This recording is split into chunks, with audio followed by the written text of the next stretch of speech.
इस चित्र में दिख रही वो महिला ने एक बड़ी गलती की है। वो क्या है? कश्मीर समस्या के बारे में सीधे जयशंकर जी से झगड़ा मोल लिया। ऐसी बातें बोलीं जो बोलनी नहीं चाहिए थीं। लेकिन कुछ दिन पहले एक अंतर्राष्ट्रीय मंच पर एक घटना घटी। वो अचानक पूरे माहौल को गर्म कर गई।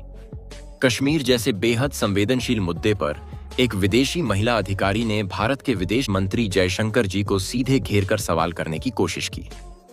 शायद उसे पता नहीं था कि सामने जयशंकर जी हैं। वो ऐसे व्यक्ति हैं जो अपनी बातों से ही सामने वाले की दिशा बदल सकते हैं। इसलिए उसकी यह गलत अनुमान की वजह से पूरी कहानी उलट पुलट हो गई। दोस्तों, ये एक बहुत बड़ा विकास का मामला है। इस वीडियो में हम इसे पूरी तरह समझेंगे, लेकिन उसके लिए आपको ये वीडियो आखिर तक जरूर देखना चाहिए। असल में ये पूरा मामला शुरू हुआ पाकिस्तान के विदेश मंत्री इशाक डार के तुर्की देश की यात्रा से। उस यात्रा के पीछे का असली उद्देश्य साफ नहीं हुआ, लेकिन पाकिस्तान मीडिया के अनुसार किसी मदद और समर्थन के लिए ही ये यात्रा हुई है, ऐसा कह रहे हैं। उस यात्रा के दौरान ही इशाक डार ने तुर्की की सेक्रेटरी दालमा से मुलाकात की। मीडिया के सामने आते ही उनकी बातें अचानक कश्मीर की तरफ मुड़ गईं। वहां वो पाकिस्तान की बातों में पूरी तरह डूब गई लग रही थीं। भारत देश के बारे में उनके कमेंट और आरोप हकीकत से काफी दूर थे। इतना ही नहीं, वो कूटनीतिक मर्यादाओं को भी पार कर गए लगते हैं। भारत के लोकतंत्र और कश्मीर के बारे में उनके कड़े शब्द सीधे भारत की संप्रभुता को चोट पहुंचाने वाले थे। यहां एक बात साफ हुई, ये कोई सामान्य समस्या नहीं है जो रुक जाएगी। ये एक देश का गुस्सा मात्र नहीं है, ये भारत के खिलाफ खुलेआम दी गई चुनौती है। ऐसी चुनौती खुलेआम देने पर उसका जवाब भी उसी ताकत से आना चाहिए। इसलिए अब सबकी नजरें भारत की तरफ मुड़ गई हैं। इस मुद्दे पर भारत कैसी प्रतिक्रिया देगा, सब इंतजार कर रहे हैं। मीडिया के सामने आने के बाद वो तुर्की सेक्रेटरी की बातें और ज्यादा कड़ी हो गईं। कश्मीर समस्या पर भारत को सीधे हमला किया। भारत लोकतंत्र की बात करता है, ऐसा कहा, लेकिन हकीकत में कश्मीर में अपनी सेना के जरिए युवकों को एनकाउंटर कर रहा है, ऐसा बोला। उनके शब्दों के मुताबिक वो युवक कोई अपराधी नहीं है, वो सिर्फ आजादी मांग रहे हैं। ऐसी बातों से भारत की सुरक्षा व्यवस्था और सेना की भूमिका पर गंभीर सवाल उठाए। इतना ही नहीं, भारत को इजराइल देश से तुलना करके बोला, गाजा इलाके में फिलिस्तीनी लोगों पर बम गिराने की तरह कश्मीर में भारत बल प्रयोग कर रहा है। अंतर्राष्ट्रीय मंचों पर भारत को दमनकारी देश के रूप में चित्रित करना। दुनिया की बड़ी संस्थाएं भारत की तरफ कोई कार्रवाई नहीं कर रही हैं, ऐसा इशारा किया। भारत के कड़े कदमों पर ध्यान नहीं दे रही हैं, ऐसा कहा। ऐसे बोलते हुए वो और आगे बढ़ गईं। अपना देश कश्मीर के लोगों के साथ खड़ा है, खुलेआम कहा। भविष्य के बारे में बोलते हुए एक दिन कश्मीर के लोगों को आजादी जरूर मिलेगी, ऐसा कहा। उस रास्ते में पाकिस्तान उनकी मदद करेगा, ऐसा बोला। तुर्की देश खुद को पाकिस्तान का बड़ा भाई दिखाते हुए हर तरह का सहयोग देंगे, ऐसा वादा किया। सबसे तीव्र मोड़ यहां आया। वो सहयोग सिर्फ राजनीतिक समर्थन तक सीमित नहीं किया, जरूरत पड़ने पर हथियारों की सप्लाई जैसी मदद भी कर सकते हैं, ऐसे संकेत दिए। ये बातें कैमरों के सामने ही बोली, इसलिए ये संदेश पूरी दुनिया में फैल गया।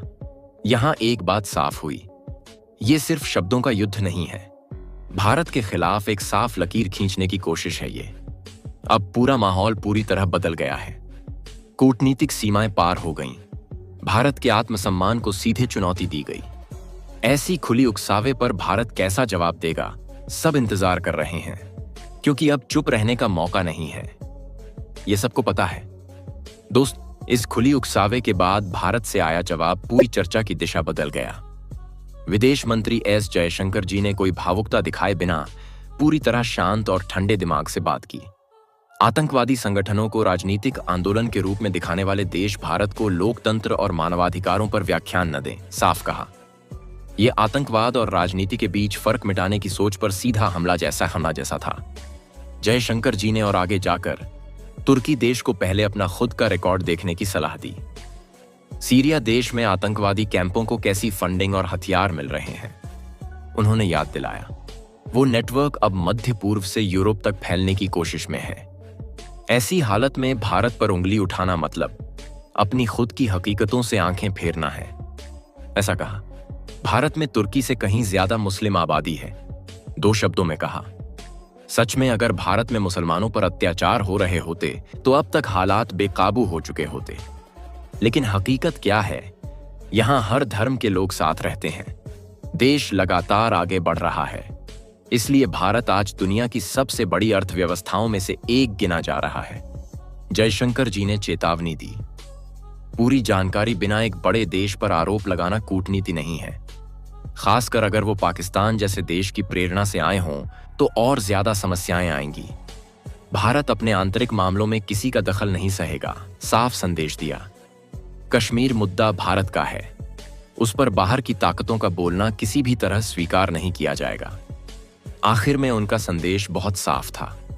भारत शांति और संयम में विश्वास रखता है, लेकिन आत्मसम्मान से कोई समझौता नहीं करेगा। कोई भी देश या अधिकारी सीमा पार करने की कोशिश करेगा तो उसी ताकत से जवाब देंगे, ऐसा कहा। इसलिए इस पूरे मामले में भारत का रुख कड़ा, साफ और मांग के मुताबिक दिख रहा है। इसके अलावा तुर्की देश की बौखलाहट बढ़ने की एक और बड़ी वजह है। वो क्या है? भारत ने तुर्की की नाक के नीचे ही एक झटका दिया है।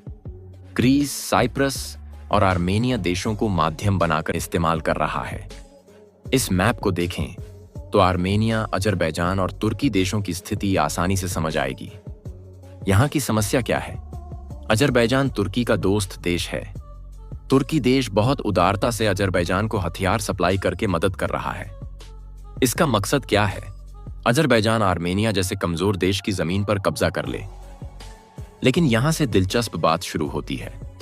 पिछले कुछ सालों से भारत आर्मेनिया को लगातार हथियार सप्लाई कर रहा है। अब वो सप्लाई और तेज हो गई है, खबरें कह रही हैं। ये बात तुर्की और पाकिस्तान को बहुत चिंता दे रही है।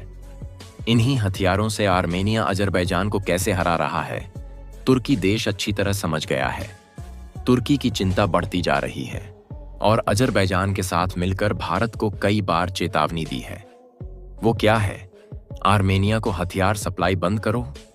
लेकिन तुर्की कितना भी रोके, भारत ने और ज्यादा हथियार निर्यात किए। अब आर्मेनिया भारत के हथियार निर्यात का एक बड़ा गंतव्य बन गया है। इतना ही नहीं, और भी कई बातें हैं। भारत ग्रीस देश को S-400 जैसे क्रूज मिसाइल ऑफर कर रहा है तो तुर्की को और ज्यादा गुस्सा आ गया लगता है। मेडिटेरेनियन समुद्र के मैप को ध्यान से देखें तो लाइट ग्रीन रंग में छोटे छोटे द्वीप दिखेंगे।